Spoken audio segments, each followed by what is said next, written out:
सत्संगी भक्त भाई बहन कुछ शब्दों को सुनते हैं और उससे भ्रमित भी होते हैं, लाभान्वित भी होते हैं और उलझते भी हैं। कुछ लोग धीरे धीरे सुलझते भी हैं।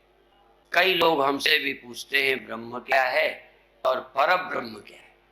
जब ब्रह्म है तो कोई परब्रह्म है, फिर एक अव्यक्त है, एक परम अव्यक्त है। एक अव्यक्त है और अव्यक्तात् पुरुषः परः। सगुण साकार भी भगवान है, सगुण निराकार भी भगवान है, निर्गुण निराकार भी भगवान है। सगुण और साकार, सगुण और साकार एक ही अर्थ नहीं है। कई लोग सगुण और साकार एक ही समझ लेते हैं। सगुण साकार भगवान है राम, कृष्ण, शिव, विष्णु, ब्रह्मा। ये सगुण और साकार परमात्मा है। ईश्वर, ईश्वर भी आप एक नाम सुना है ना। और ब्रह्मा विष्णु महेश तीनों किसके अवतार हैं? ईश्वर के। एक सगुण निराकार ईश्वर, सगुण निराकार ईश्वर। सृष्टि के लिए, रचने के लिए ब्रह्मा माने रजोगुण विशेष।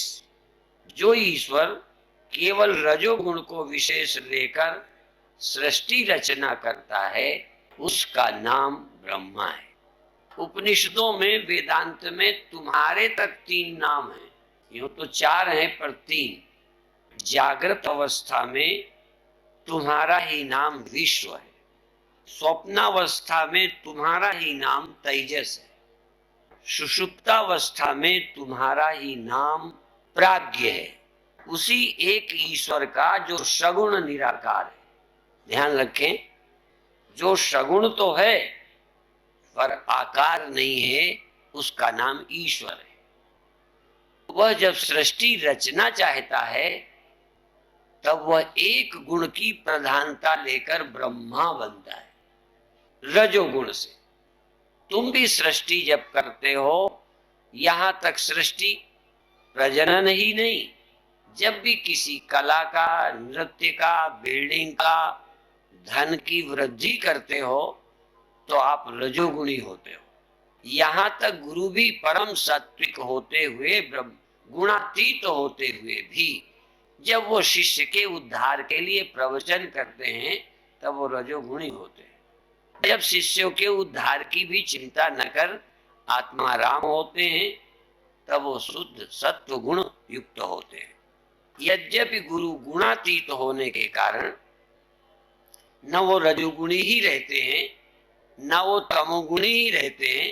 कभी चेलों को डांटते फटकारते भले के लिए तो वो तमोगुण है, लेकिन वो तमोगुणी नहीं है। रजोगुण है पर वो रजोगुणी नहीं है। सत्व गुण है, ध्यान में, सुमिरन में, एकांत में आत्मा राम है, ये सत्व गुण है। फिर भी वो गुण को पकड़े नहीं। गुणातीत का अर्थ है किसी गुण को बनाए रखने का अब कोई संकल्प नहीं है। जब शिष्य पूछते हैं, ऑफर करते हैं, अज्ञान हटाना चाहते हैं तो गुरु के अंदर भी बोलने का संकल्प जग जाता है। जैसे कोई अपोजिट सेक्स, जहां हमको चरित्रवान होना चाहिए, वहां एक बात और प्रचलित है। जब कोई काम पीड़ित महिला दुखी होकर अपने दुख के निवारण की प्रार्थना करती है और एक सदाचारी धर्मात्मा स्वीकार नहीं करता तो श्राप देती है, जा तू नपुंसक हो जा। और नपुंसक हुआ।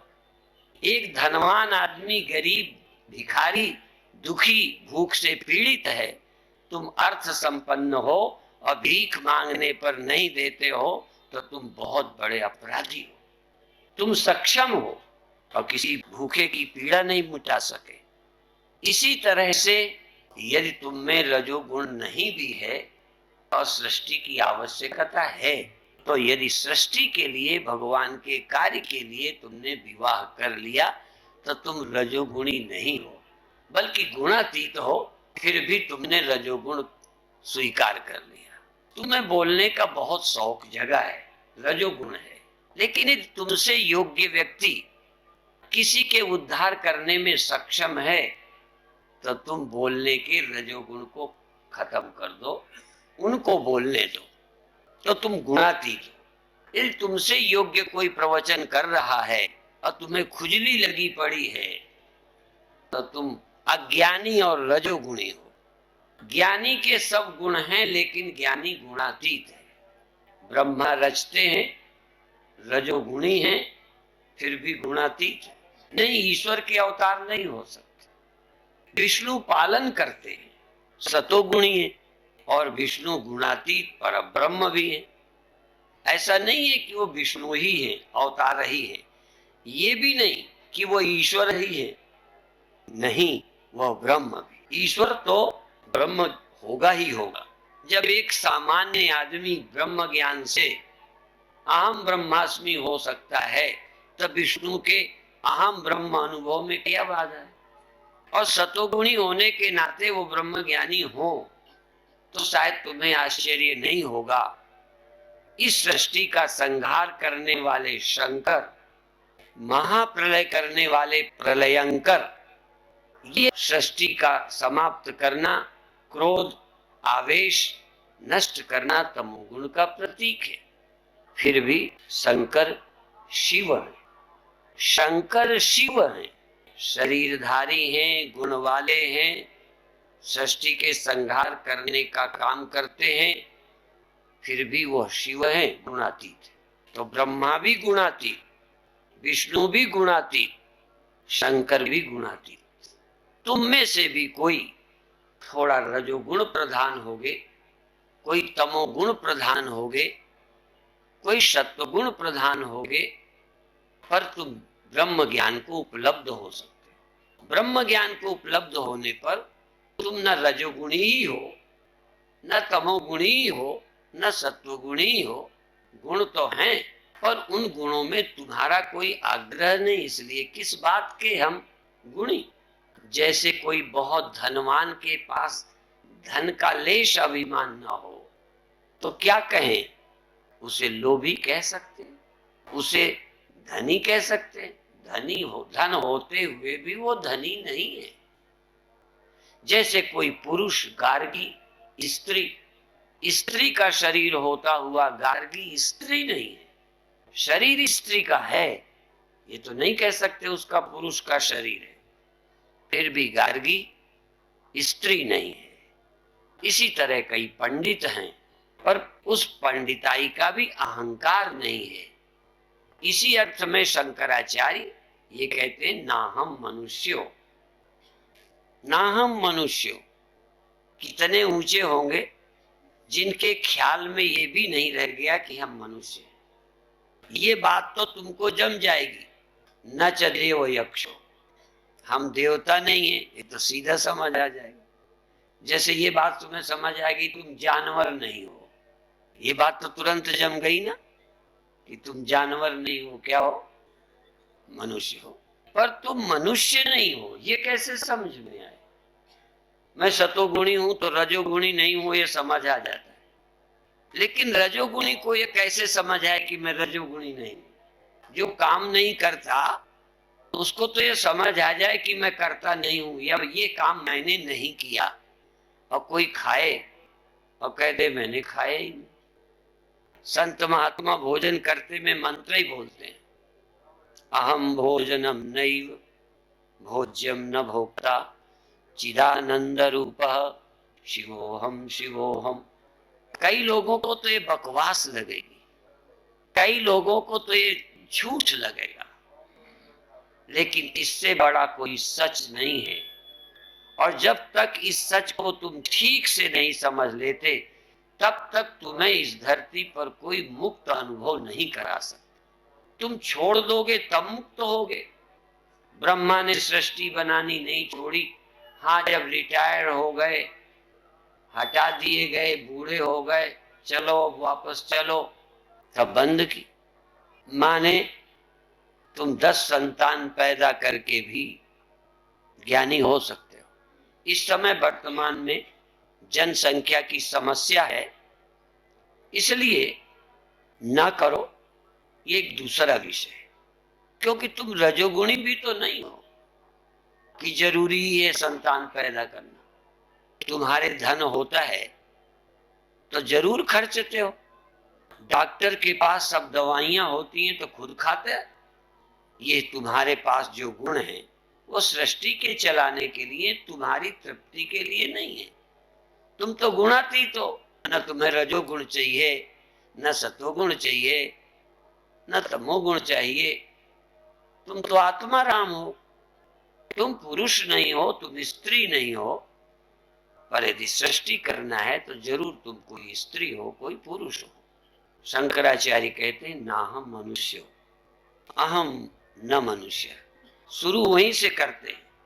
एक कथाकार कहे मैं मनुष्य नहीं हूं तो नीचे वाले सोचेंगे फिर ये कोई गधा है क्या, कोई जानवर है, सांप है? नहीं, वो कहते नहीं। फिर देवता है, कहते नहीं। ना हम मनुष्यो न च देव, मैं देवता भी नहीं हूं। कई लोग देवता बनते, बनना चाहिए। राक्षसों को देवता बनाया जाए अच्छी बात है, मनुष्य देवता बने अच्छी बात है, पर नहीं, देवता बनना भी सत्व गुण है। यद्यपि गुणातीत समझना आसान नहीं है।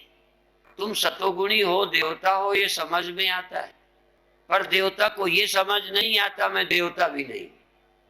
दानी आदमी को ये समझ में आता है कि मैं दानी हूं, ये कृपण है, पर मैं किस बात का दानी, क्या है तेरा?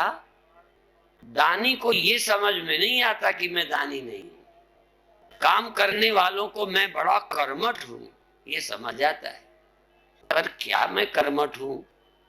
गुण कराने वाले नान्यम गुणेभ्यः कर्तारम यदा दृष्टानुपश्यति गुणेभ्यश्च परम वेत्ति मद भावम शोधि गच्छति। यदि ब्रह्मा को भी मुक्ति के लिए सृष्टि छोड़नी पड़े, विष्णु को पालन छोड़ना पड़े, शंकर को संहार छोड़ना पड़े, किसी जेलर को जेल में रखने से इनकार करना पड़े, किसी न्यायाधीश को फांसी दंड देने से इनकार करना पड़े पाप लगने के डर से, तो काम कौन करेगा? तो ब्रह्मा इतने रजोगुणी मुक्त, विष्णु मुक्त, इतने को पालन करते हैं। गुण गुण है, उनके जरा बड़े बड़े हैं, तुम्हारे छोटे हैं। एक सरोवर है, एक बूंद है, एक सागर है, पर पानी का गुण तो पानी का ही है, उसमें कोई गुण चेंज नहीं हुआ। कल मैंने कहा था सोने का एक टुकड़ा चांदी हो जाता है, बोलो, छोटा होने के कारण। यदि सोने का छोटा टुकड़ा है तो चांदी है, लोहा हो गया, छोटा है इसलिए। ये बड़ा है इसलिए सोना है, सोना सोना है। तो रजोगुण रजोगुण है, चाहे ब्रह्मा हो चाहे तुम हो। तमोगुण तमोगुण है, चाहे शिव जी का हो चाहे तुम्हारा। सत्व गुण सत्व गुण है। तो तुम्हारा बंधन क्यों है? उनका ढेर का ढेर बंधन नहीं है, तुम्हारा थोड़ा सा बंधन क्यों है? सिर्फ तुम्हारी मूढ़ता के कारण, अज्ञानता के कारण, कर्तापन के कारण, अज्ञानता से, अविद्या से जो तुमने अपना धर्म स्वीकार कर लिया है। विष्णु पालन करते हुए पालन नहीं करते, कृष्ण सृष्टि के पिता होते हुए नहीं है, सब वर्णों का कर्ता होते हुए भी मैं अकर्ता हूं। तुम कर्ता ही हो, अकर्ता नहीं हो, फर्क इतना ही है। तुम आदमी हो, आदमी के अलावा कुछ नहीं हो।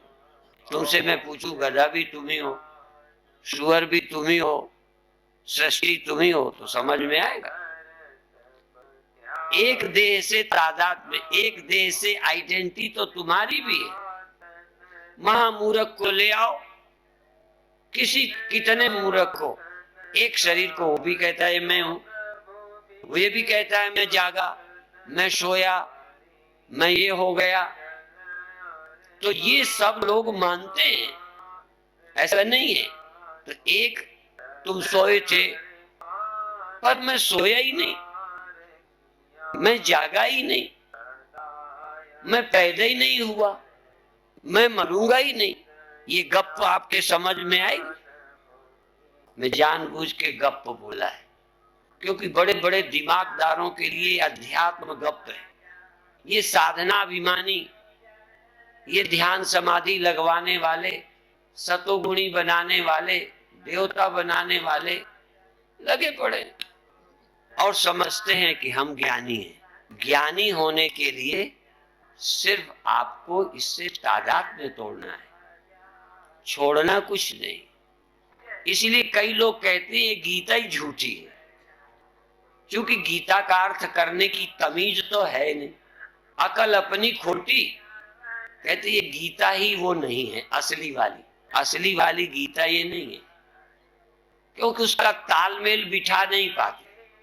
भगवान श्री कृष्ण गीता में बोलते हैं, पश्यन श्रवण स्पृशन जिघ्रन नसनन गच्छन स्वपन श्वसन प्रलपन विसृजन ग्रहणन उन्मिषन निमिषन नापि इंद्रियाण इंद्रियार्थेषु वर्तन्त इति धारयन्।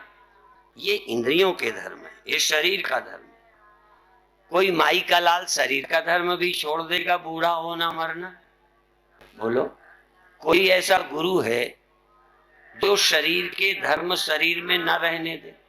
बचपन के बाद क्या होते हैं? बोलो, फिर क्या होते हैं?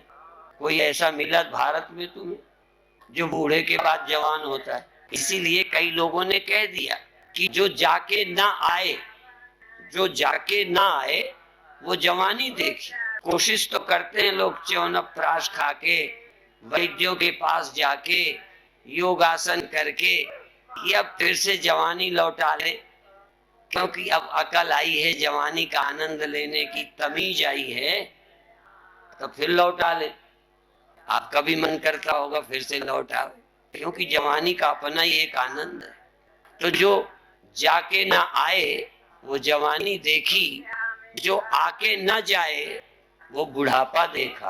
आता ही जाता है, जाता नहीं, बढ़ता ही जाता है। आपका तो घटना शुरू हुआ ना बुढ़ापा आता जाता है, अंत में तुम्हें ही भेज देता है, अपना यही रह जाता। तो तुम शरीर के नियम बदल दोगे तब मुक्त होगे। इसीलिए दो तरह के लोग हैं, एक राक्षस जिन्होंने शरीर से अमर होने का उपाय किया, उसका नाम तो आप जानते होगे, प्रहलाद का। बोलो, नाम जानते हो ना? उसने इतनी मेहनत करके, देखो अकल मारी गई, कितनी मेहनत की होगी जब प्रसन्न करके ये वरदान मांगा होगा, इतने में ब्रह्म हो जाता। राक्षस तो ठहरा। ये जो कुंभ मेला है ना, इसमें भी जब अमृत निकला ना तो राक्षस भी दौड़े, क्योंकि अमृत तो प्यारा सबको लगता है। न मरना सबको अच्छा लगता है, मरना किसी को अच्छा नहीं लगता। पर न मरने के लिए एक उपाय करते हैं, आत्मज्ञान, और एक उपाय करते हैं वरदान। अभी तो तुम्हारा भी फैसला ही नहीं है कि रास्ता कौन सच्चा है। इतने पंडाल लगे हैं, आपको यही लगेगा वो ज्यादा अच्छा है, वहां गाना बड़ा अच्छा चला, बड़ा मजा आया। कई बार ध्यान में उजेला दिखेगा, कुंडलनी जगेगी।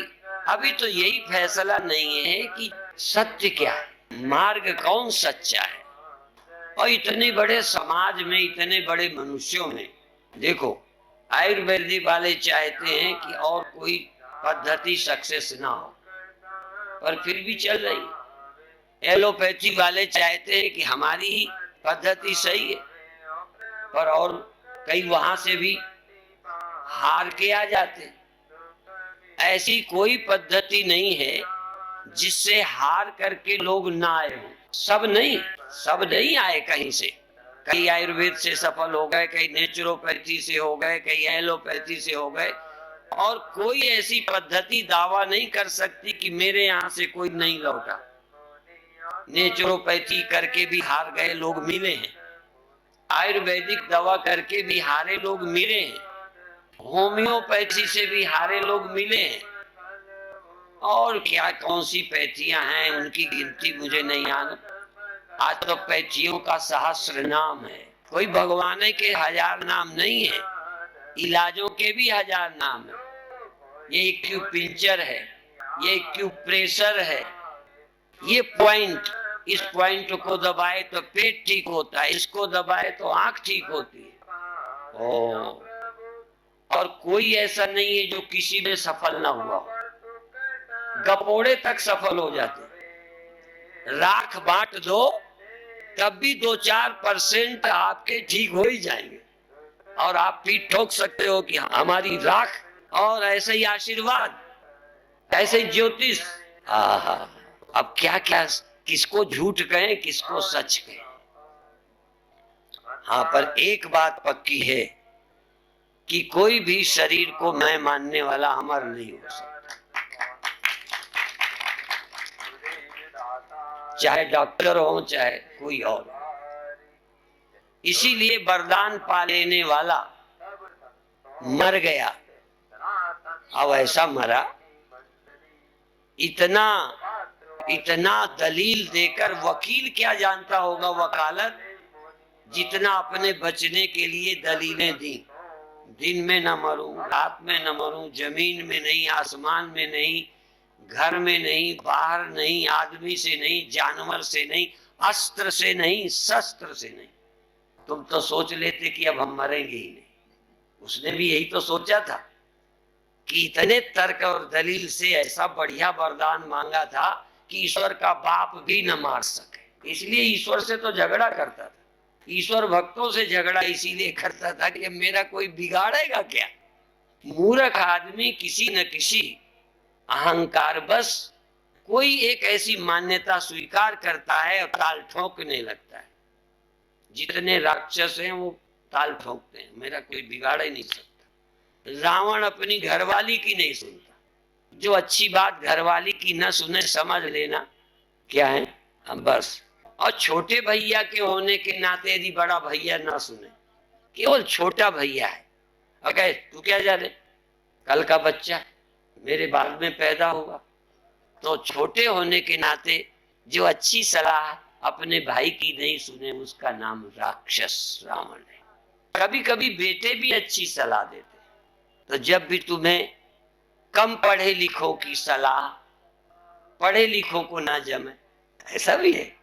तुम्हें भागवत आती है, तुम्हें गीता कंठस्थ है, ये कल का छोकरा भी से गीता भी नहीं मालूम। सुखदेव होते ना आज तो कोई ना पूछता कि तुम कल के छोकरे हो।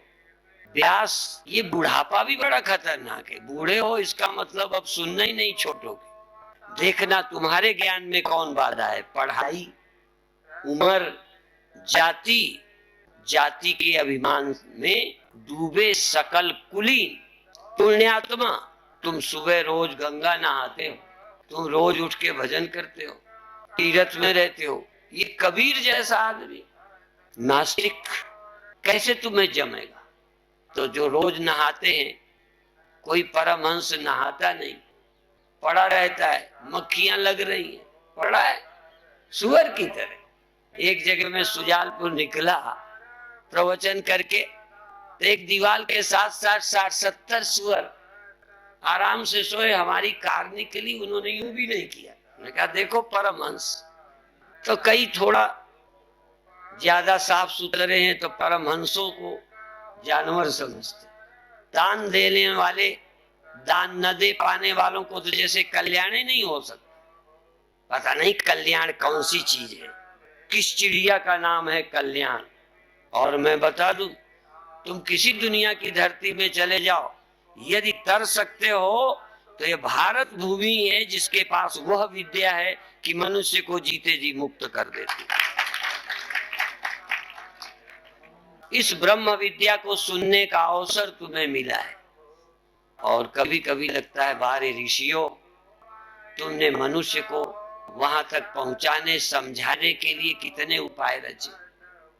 उपवास, व्रत, तीर्थ, कुंभ, मंदिर, ग्रंथ, कितने तरह की अभ्यास और प्रैक्टिस कि किसी भी तरह से तुम गुणातीत अनुभव कर लो, परम शुद्ध सत्य को अनुभव कर लो, पुण्यों में ही न उलझ जाओ।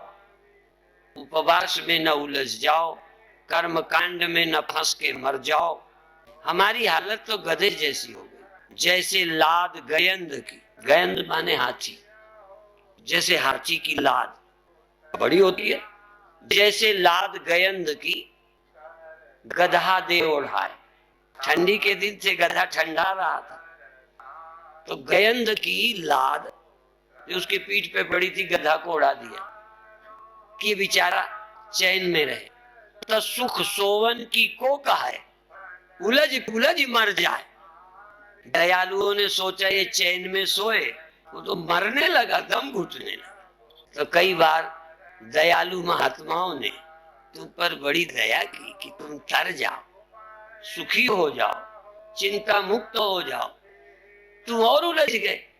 श्रुति पुराण बहु कहो उपाय, छूट ना अधिक अधिक उलझाई। भारत के लोग जितने उलझे हैं, विदेशी नहीं उलझे, क्योंकि इतने गुरु ही नहीं है। कहाँ उलझेंगे? उलझने को भी तो गुरु चाहिए। मछलियों को फंसाने के लिए भी तो कोई मछुआरा चाहिए। और तुम्हें यही अभी समझ नहीं आया कि सत्य क्या है, गुरु क्या है, परमात्मा क्या है। कई तो यही पूछते हैं कि हम राम का भजन करें कि श्याम का करें, हम शिव भजन करें कि राम भजन करें।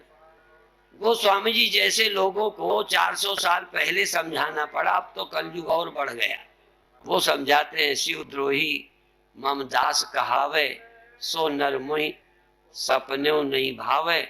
शिवद्रोही ममदास, ममद्रोही शिवदास, सो नर करहि कल्प भर घोर नरक में वास। सत्य के समझने वालों का कोई झगड़ा नहीं, झगड़ा तो ना समझो। इसीलिए ये भी कहावत है, सबई सयाने एक मत। जो पहुंचे हुए हैं उनका एक मत है, अब बाकी तो बीच ही में लड़ रहे हैं, पहुंचे ऊंचे हैं नहीं, झगड़ा कर रहे हैं। तो आप भाग्यशाली हो, आपको अवसर मिला है। जिन भाग्यशालियों को मिला हो, आज अभी एक महात्मा प्रणाम किया कि हम जा रहे हैं, तो पहले तो मैंने कहा कुछ गड़बड़ हो गई तो बता दो, और नहीं तुमसे ज्यादा मूर्ख कोई नहीं है। ये सच बोला, लिहाज नहीं किया। मैंने कहा यदि यहाँ के किसी व्यक्ति ने तुम्हारे साथ अच्छा व्यवहार नहीं किया तो मुझे बताओ, और नहीं तो ये लड़के छोड़कर, पत्नियां छोड़कर, घर छोड़कर, खेती छोड़ के आए, तेरा क्या छूट गया है जो मर रहा है? कहाँ जा रहा है? पर लगी होगी खुजली, और या तो परम ज्ञान को उपलब्ध हो गए, अब जरूरत नहीं है। तो कभी कभी लगता है फिर 2 दिन के पुण्य की भी क्या जरूरत? यदि इतना पहुंचे हो तो शाही स्नान की भी क्या जरूरत? ये कौन सा पर्व है जिसको पुण्य लूटे ले रहे हो? बधाई है उनको जो सचमुच जिज्ञासु है।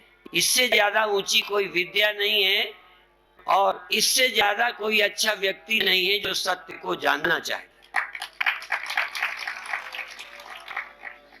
केवल पैर छूकर निकलने में पैर पकड़ने वाले, तुम यदि सचमुच श्रद्धावान हो तो वही नमस्कार करके मन को तृप्त करो, हाथ जोड़कर तृप्त करो। फुर्सत नहीं, ना तो तुम्हें प्रणाम की इच्छा है। यदि प्रणाम की इच्छा है तो बैठे बैठे ऐसे तृप्त हो जाओ। कितने बार मैं उस बात को दोहराऊं, ये नहीं कि ज्ञान के बाद की बात कर, ज्ञान के पहले की कर रहा हूं, ज्ञान के बाद, समझने के बाद। ट्रेन में बैठा, मेरा ध्यान हरमंदिर साहब में गया, ऐसे हाथ जोड़ा। ट्रेन में कितनी दूर हरमंदिर साहब, कहाँ ट्रेन, हाथ जोड़ा। कहाँ तुम यहाँ बैठे हो, तुम्हारा ध्यान महाकालेश्वर में जाए और आपके हाथ जुड़ जाए। कोई रोक लेगा तुम्हारे प्रणाम को? पुजारी रोक लेंगे? तुम हरिजन हो इसलिए। तुम्हारे भाव को पुजारियों के बाप नहीं रोक सकते, पर तुम्हें करना तो हो। कोई व्यवस्थाएं तुम्हें पैर छूने से रोक सकती हैं, पर तुम्हारे दिल को प्रणाम करने से कौन हमारा ब्रह्मचारी दादागिरी कर सकता है? हमारे साथ भी कई रहते हैं तगड़े तगड़े, ज्यादा व्यवस्था करते हैं तो रोकता रहता हूं कि ना करो ज्यादा। किसी के उठते हुए दिल के प्यार को तोड़ो मत। क्यों? रहीमन धागा प्रेम का, मत तोड़ो चटकाए। टूटे से जुड़ी है नहीं, जुड़े गांठ पड़ जाए। उसके हृदय के प्रेम को विकसित होने दो, श्रद्धा को बढ़ने दो, आस्था और विश्वास बढ़ने दो, प्रार्थना की भावना बनने दो, क्योंकि यही उसके ज्ञान का साधन बन जाएगी। पत्थर हृदय में कभी ज्ञान नहीं होता, और नास्तिक जैसा पत्थर दुनिया में होता कोई नहीं। ये ज्यादा दिमागदार लोग, जिनके जीवन में तर्क के सिवा कुछ नहीं है, प्रायः इनके हृदय पत्थर हो गए। जिसको किसी के गुरु को देख करके हृदय पुलकित नहीं होता। ये रामायण इसी से तो भरी है, पर रामायण पढ़ पढ़ के भी पत्थर ही बने। रामायण बनी थी कि तुम्हारा हृदय कमल खिल जाए, पर पढ़ पढ़ कर पथरा भय, सुन सुन कर भय ईंट, तुलसी आत्म ज्ञान की परी न एको छीट।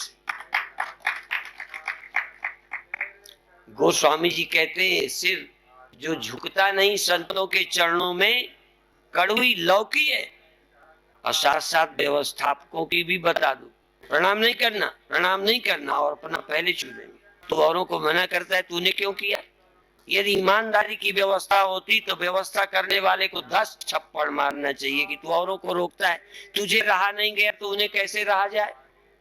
व्यवस्था करने वाले को विशेष अधिकार मिला है प्रणाम करने का। अब कई बार फोटोग्राफर आ जाए और वो आ जाए वीडियो आगे, तो सबको धक्के आगे पीछे चलो, आगे मत हो, और अपना आगे हो रहा है कि वीडियो में मैं आ जाऊं। और ये नहीं समझते कि तुम्हारा बाप तुम्हारे भीतर बैठे तुम्हारी बेवकूफी को देख रहा है। तुम समझते होगे कि हम बड़े खिलाड़ी हैं, भगवान खिलाड़ियों का बाप है। एक जगह पुलिस वाले अपराधियों को पकड़ के ले जा रहे थे, हम बांदा में मंच पर बैठे थे। वो अपराधी जुआरी नारा लगाते जा रहे थे, जुआ खेलना पाप है, पुलिस हमारी बाप है। तो मुझे दूसरा अर्थ समझ आया, पुलिस दूसरे अर्थ में कहला रहे होंगे, अर्थ तो अर्थ, दिमाग है किसका क्या अर्थ निकाल ले। मैंने सोचा ये क्यों पुलिस वाले बुलवा रहे कि जुआ खेलना पाप है, पुलिस हमारी बाप है, खिलवाने वाली, जुआरियों को जन्म देने वाली पुलिस हमारी बाप है। यद्यपि वो शायद ये कहलवा रहे थे कि तुम जुआ खेलते हो पाप है, तो हम तुम्हारे बाप पकड़ने वाले बैठे हैं। उनका शायद अर्थ ये होगा, पर अर्थ तो यही हमने यही निकाला कि पुलिस इनकी बाप है, खिलाने वाली।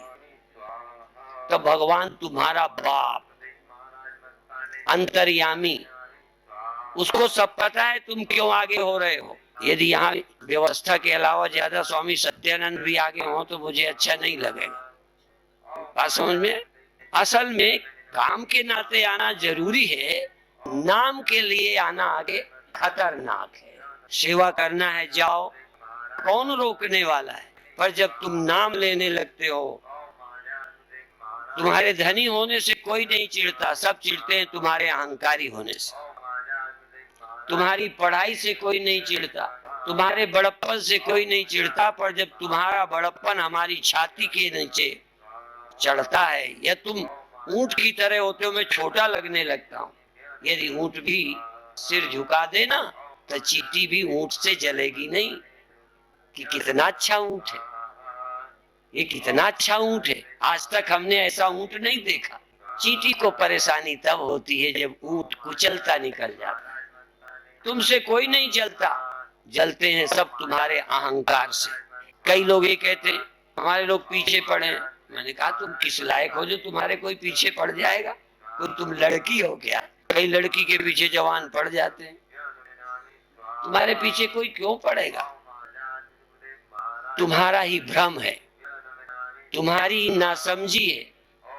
तुम अपनी नासमझी से पता नहीं अपने को क्या समझ बैठे हो, और बिना कारणों के ही दुखी रहते हो। तुम्हारे को दुखी करने वाला कोई नहीं है, तुम्हारी समझ ही तुम्हें दुखी करती है। तो आप भाग्यशाली हो, अवसर मिला है अभी भी कि तुम किसी के अभिमानी मत बनो, न शरीराभिमानी, न विद्याभिमानी, न धनाभिमानी, न सौंदर्याभिमानी, न पुण्याभिमानी।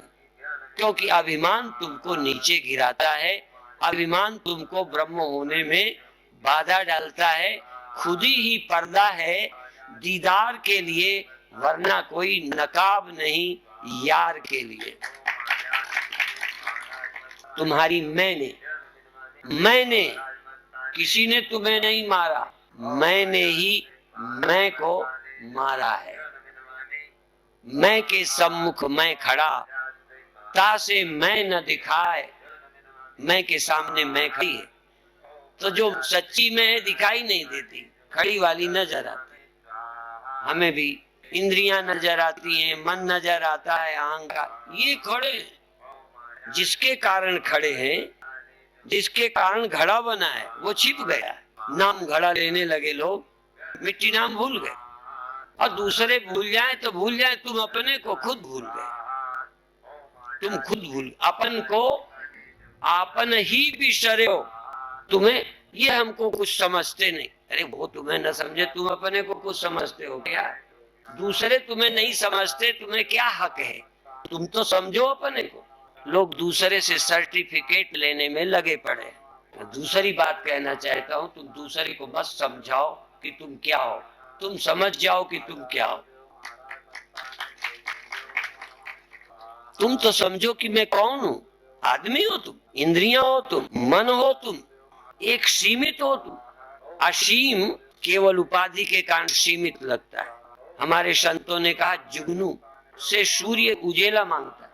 कोई संदेश पहुंच गया, रात को जुगनू चमक रही थी, तो सूर्य को तकलीफ हुई, अपमानित हुआ है। जहां मैं नहीं तहां भी वो कोई प्रकाश करता है, जहां मैं नहीं हूं वहां कोई प्रकाश कहां से आ गया? ये सुन लिया, देखा वेखा तो नहीं था। देखा होता तो भ्रम टूट जाता। सूर्य ने देखा होता ना तो जुगनू दिखती ही नहीं। तो सूर्य को भ्रम पैदा हो गया कि जुगनू के भी प्रकाश है, क्योंकि रात को जहां मैं नहीं था तहां उसका उजेला था। न तत्र सूर्यो भाति न चंद्र तारकम नेमा विद्युतो भांति कुतो यमग्नि। जहां मेरा प्रकाश नहीं तहां भी जिसका प्रकाश है जरूर मेरे से बड़ा है। एक भ्रम पैदा हो गया सूर्य को, वो जुगनू से प्रकाश मांगने लगा। और तुम्हें उल्टा भ्रम हो गया। जो तुमसे चमकते हैं, तुम्हारे सत्ता पाके चमकते हैं, उनको तुम ज्ञानी कहने लगे। ये ज्ञान इंद्रियां हैं, ये ज्ञान इंद्रियां हो गई। तुम नहीं ज्ञानी हो, ये इंद्रियां तुमसे चमकती हैं कि तुम इंद्रियों से चमकते हो। तुम जरा गैर हाजिर हो फिर ये चमके। ऐसे ही जहां सूर्य उपस्थित नहीं दिखता तब चंद्रमा की चांदनी चमकती है। रात को चंद्रमा का प्रकाश होता है। सूर्य को भ्रम हो सकता है कि मैं इस समय जिस देश में नहीं हूं वहां चंद्रमा प्रकाश कर रहा है। असल में चंद्रमा भले प्रकाश करता है पर सत्ता तो तेरी ही लिए हुए। बिना सूर्य का कहीं चंद्रमा प्रकाश नहीं कर सकता। बिना तुम्हारे इंद्रियां प्रकाशित नहीं हो सकती। न तत्र चक्षुर गच्छति, न तत्र चक्षुर गच्छति, न वाक् गच्छति, न मनो, न विद्मो, न विजानीमो। जहां मन नहीं जाता, यन मनसा न मनुते। न तत्र चक्षुर गच्छति, न वाक् गच्छति, न मनो। जहां मन नहीं जाता, फिर मन कहां जाता है? गो गोचर जहां लग मन जाई, सो सब माया जानो। मन को लेके मत जाओ, मन को छोड़ो। छोड़ो भी क्या? बुलबुला बनकर, लहर बनकर कहीं घूमे, सागर नहीं मिलेगा। सागर न मिलने का कारण लहर। स्वामी राम ने कहा, वजह मालूम हुई, वजह मालूम हुई तुमसे न मिलने की सनम। सागर से न मिलने का कारण खुद ही पर्दा है। अपनी आइडेंटिटी, अपनी एग्जिस्टेंस, अपना होना बाधा है पूर्णता में। मैं सागर हूं, इसमें बाधा है केवल लहर का मेरा होना। तुम्हारा जीव होना ही ब्रह्म होने में बाधा है। तो स्वामी राम कहते हैं, वजह मालूम हुई, कारण पता चला। वजह मालूम हुई तुझसे न मिलने की सनम। खुद ही पर्दा बना था, मुझे मालूम न था। तुम ही पर्दा हो, कोई और तुमको भगवान होने में नहीं रोक सकता। सदा रहने में कोई बाधा नहीं है। सदा रहने में बाधा है थोड़े दिन का तुम्हारा होना। तुम थोड़े दिन हो ना, बस, ना पहले थे ना बाद में। थोड़ी देर चेतन हो ना, थोड़ी देर चेतन हो, पहले भी जड़ बाद में भी जड़। और थोड़ी देर कौन है? थोड़ी देर लहर, थोड़ी देर बुलबुला, थोड़ी देर ईंटा। सत्य तो था, सत्य तो है, सत्य तो रहेगा। झूठ अभी हुआ है, झूठ ही थोड़ी देर का मेहमान है, और उसी को तुम मैं कहे जा रहे हो। इस झूठी मैं का नाम है बकरा। मैं करता रहता, बलि का बकरा। और दूसरे तुम्हें बलि देवे, इसके बजाय तुम खुद आत्म बलि दे दो, खुद कशी करो, खुद मैं की हत्या करो। क्योंकि दूसरे मारेंगे तो तुम चिढ़ोगे, अहंकार और पैदा होगा। दूसरे जब तुम्हारे अहंकार को चोट पहुंचाते हैं तो और बढ़ता है। ये हमारा दुश्मन है वो मित्र, वो मित्र है। इससे बड़ा मित्र कौन होगा जो तुम्हें चोट मारे, तुम्हारी मूर्खता को तुम्हें दिखाए। इससे बड़ा कोई मित्र नहीं होता, लेकिन तुम्हें मित्र लगता नहीं। इसलिए खुद कशी करो, मैं को मारो। कैसे मारो? खून न गिरने पाए, केवल ज्ञान से मारो, पहलवानी से नहीं। झूठ को मारने के लिए सत्य की पहचान चाहिए। बस झूठो सत्य जाहि बिन जाने, जिमि भुजंग बिन रजु पहचाने। जय जाने जग जाए हेराई, जागे यथा स्वप्न भ्रम जाई। सत्य के प्रति जागे, स्वप्न विदा हुआ। आत्मा के प्रति जागे, स्वप्ने गए, कल्पनाएं गई, आइडेंटिटी गई, अहंकार गया, और देह का अभिमान गया। देहाभिमाने गलिते विज्ञाते परमात्मनि, यत्र यत्र मनो याति तत्र तत्र समाधया। उस सत्य तक पहुंचना है। अभी 5 मिनट ध्यान करें, सरल प्रयोग करें, बिल्कुल कल्पना नहीं करें, बिल्कुल योजना नहीं बनाएं। आप अपनी आंखों को तर्जनी उंगली से बंद कर लें। आंख पहले ही बंद कर लो, बाद में तर्जनी उंगली और बीच की उंगली आप आंखों पर रख लो, और अंगूठों से कान बंद कर लो। अब आंख की आंख तुम हो, वो आंखों की आंख है, वो प्राणों का प्राण है, वो मनों का मन है, मनों का मन। सौ प्राणस्य प्राण। आंख वहां नहीं जाती, पर वो आंख में है। आहा, वो आंख में है। चैतन्य, चैतन्य कॉन्शियसनेस आंख में है। आंख के बिना तुम रह सकते हो, पर तुम्हारे बिना आंख का देखना नहीं रह सकता। तुम्हारे बिना कान का सुनना नहीं रह सकता, पर तुम बिना कान के सुनने के भी रह सकते हो। आप 5 मिनट आंखों के पीछे हाजिर रहो और देखो, मैं अपनी आंखों में हूं। कुछ देखती हैं आंखें तो, और आंखें कुछ ना देखें तो, आंखों से कुछ दिखाई पड़े तो, और ना दिखाई पड़े तब भी मैं आंख में हूं। मिट्टी बर्तन में है, बर्तन पानी भरता है तो भी है, और यदि किसी कारण खाली बर्तन है तो मिट्टी से खाली बर्तन नहीं है, मिट्टी उस बर्तन में है। क्योंकि बर्तन ही बिना मिट्टी के नहीं बन सकता। आंख बिना मेरे आंख नहीं हो सकती, कान बिना मेरे कान नहीं हो सकते, इंद्रियां बिना मेरे इंद्रियां नहीं हो सकती। सच तो ये मन बिना मेरे मन नहीं हो सकता। तुम्हारी चैतन्यता से जासु सत्यता ते जड़ माया, भाष सत्य ही व मोह सहाया। जिस चेतन की चैतन्यता से आंख आंख है, कान कान है, त्वचा त्वचा है, नासिका नासिका है, और विषय विषय है। यदि आंख के सामने धुंधलापन है, बादल है, प्रकाश है, अंधकार है, तो क्या घबराने की बात। विषय में विषयपन, विषय का विषयत्व, इन विषयों में सत्ता मेरी, इंद्रियों में सत्ता मेरी। पर तुम्हें सत्ता विषय की मालूम पड़ती है, इंद्रियों की मालूम पड़ती है, मन की मालूम पड़ती है, सत्ता तुम्हारी है। सावधान हो जाओ। कुछ दिखाई दे, आनंद से देखो, नहीं दिखाई दे तो आनंद से देखो कि मैं आंख में हूं और कुछ नहीं है, या और कुछ है तो क्या है? अंधेरा है, उजेला है, उजेला भी मशाल का है कि चंद्रमा का है कि सूर्य का है कि तारों का है कि जुगनू का है? और अंधेरा है तो कैसा है? खालीपन है तो कैसा खालीपन है? कैसा आकाश है? कैसा शून्य है? क्या है? कल्पना मत करो, देखो देखो। और मेरे गुरुदेव कहते थे देखो देखो देखो। यदि कोई देखने लग जाए तो कहते थे इधर क्या देखते हो, देखने वाले को देखो।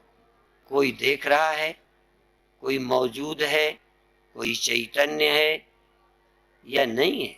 और वो चैतन्य इस समय कहाँ है? धीरे धीरे आगे चलेंगे। अभी चैतन्य, अभी तुम अपनी आंख पर हो। कब आंख को छोड़कर और कहीं चले गए? ध्यान देना। तुम अपनी चेतना जो इंद्रियों को सत्ता दे रही है, जिससे इंद्रियां सजीव हो जाती हैं, पहले तुम सावधान हो और देखो तुम कहाँ हो। कल्पना मत करना, झूठ मत बोलना, पढ़ी पढ़ाई बात मत करना। देखो इस समय तुम आंख में हो कि कान में हो कि श्वास में हो, या कहते कहते जहां नहीं थे वहां भी चले जाते हो। देखना, कहीं हो कहीं चले जाते हो। ये हमारा अनुभव है। अभी अभी हम यहाँ हैं, फिर बीच में वहां चले गए, फिर यहाँ से वहां, वहां से यहाँ चल रहे हो। अभी तुम ये मत कहो मैं अचल हूं। जो अनुभव हो पहले वहीं से यात्रा शुरू करो, फिर धीरे धीरे जब तुम अचल हो ना तब कहना मैं अचल हूं। भ्रांति तोड़ने के पहले कुछ अनुभवों का परिवर्तन आवश्यक है। अभी जो कुछ हम अनुभव कर रहे हैं, अनुभव करें। अनुभव करने का विरोध नहीं है।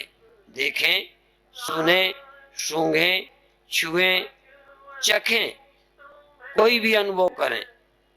या आंख प्रधान है, जागृत अवस्था में नेत्र प्रधान रहता है। नेत्र की प्रधानता से देखो, चाहे आकाश देखो, प्रकाश देखो, खालीपन देखो, रंग देखो, जो भी अनुभव होता है उन अनुभवों को अनुभव करते रहो, अनुभव करते रहो, अनुभव करते रहो, अनुभव करते रहो। चैतन्य चैतन्य चैतन्य। कोई बाधा मत मानो। कोई शोर है तो बाधा नहीं है, कोई बाधा नहीं। तुम्हारे चेतन रहने में आवाज बाधा नहीं, तुम्हारे चेतन रहने में रूप बाधा नहीं, आंख बाधा नहीं, कान बाधा नहीं, तुम्हारे चेतन होने में त्वचा बाधा नहीं। प्रेम पूर्वक छूना, प्रेम पूर्वक देखना, प्रेम पूर्वक सुनना, विरोध में नहीं सुनना, शांत रह के सुनना, चैतन्य रह के सुनना। जैसे सागर में नदियां समा जाती हैं पर सागर बढ़ता नहीं है, क्षोभ नहीं करता, नदियां समाती रहती हैं। ऐसे तुम्हारी चैतन्यता में सब समा रहे हैं, सब समा रहे हैं, सब समा रहे हैं। अंदर ही अंदर सजग बने रहो, चैतन्य बने रहो, आनंदित बने रहो, सुनते रहो, देखते रहो, जागते रहो। हाँ, मन में आने वाले विचार, एक सेकंड को मन में जो विचार उठा, द्वेष उठा कि क्रोध उठा कि चिंता उठी कि भय उठा कि विक्षेप उठा, जो उठा देखो, साक्षी रहो। सब कुछ होने दो पर तुम चेतन रहो। अब हाथ बिना आंख खोले हाथ नीचे कर लो, हाथ नीचे कर लो, आंख बंद रहने दो। 1 मिनट पुनः अंदर से जागो। कहाँ हो? शरीर यहाँ है, तुम कहाँ हो?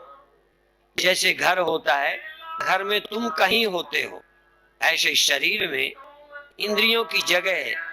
आंख कहाँ है, कान कहाँ है, हाथ कहाँ है, पैर कहाँ है, पेट कहाँ, पीठ कहाँ, श्वास कहाँ, और तुम कहाँ? जरा तुम बताओ। तुम माने चेतन। तुम माने कॉन्सियसनेस, तुम